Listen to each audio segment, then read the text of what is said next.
Hajipur seat को लेकर बढ़ी तकरार, चाचा पशुपति पारस का चिराग पासवान पर पलटवार। पशुपति पारस ने कहा कि हमारी पार्टी एनडीए के गठबंधन के बुरे दिनों की भी सहयोगी रही। मैंने शुरू से ही कहा कि जब से एनडीए का गठन हुआ है तब से इसके साथ हूं। साथ ही कहीं कि हाजीपुर सीट का मेरे अलावा कोई और दावेदार नहीं है।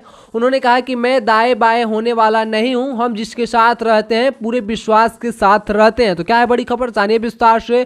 तो नमस्कार, आप देखना शुरू कर चुके हैं बिहार समाचार। मैं हूं आपके साथ उज्जवल कुमार। आए जानते हैं बहुत बड़ी खबर निकल के आ रही है।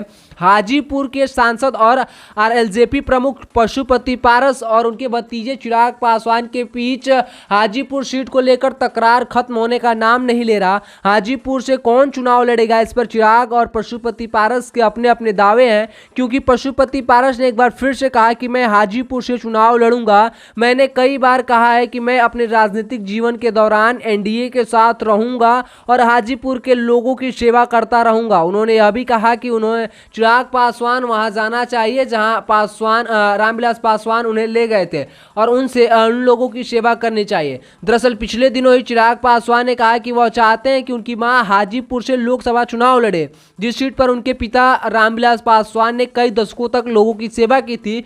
पशुपति पारस ने कहा कि हमारी पार्टी एनडीए गठबंधन के बुरे दिनों का सहयोगी है। मैंने शुरू से कहा है कि जब से एनडीए का गठन हुआ है तब से इसके साथ हूं। साथ ही कहीं कि हाजीपुर सीट के मेरे अलावा कोई और दावेदार नहीं है। उन्होंने कहा कि मैं दाएं बाएं होने वाला नहीं हूं, जिसके साथ रहता हूं पूरे विश्वास के साथ रहता हूं, यही मेरी राजनीति की पूंजी है। उन्होंने कहा कि हम तीनों भाई थे, तीनों में बहुत स्नेह था, लेकिन बड़े और छोटे भाई के निधन के बाद ऐसी कौन सी वजह है जिससे हमारा पार्टी टूट गया। इन तमाम चीज़ों को लेकर पशुपति पारस चिराग पासवान पर बोलते हुए नजर आए। साथ ही उन्होंने बताया कि हम हाजीपुर से चुनाव ही लड़ेंगे। ऐसे में इसको लेकर आप लोग क्या सोचते हैं, आप लोग भी अपना राय विचार लिखकर कॉमेंट में जरूर बताएगा। चिराग पासवान या पशुपति पारस के समर्थक है तो इस वीडियो को लाइक कर चैनल को सब्सक्राइब कर लीजिएगा और इस वीडियो को समर्थन जरूर दीजिएगा। आज के लिए इतना ही। वीडियो देखने के लिए आपका बहुत बहुत धन्यवाद।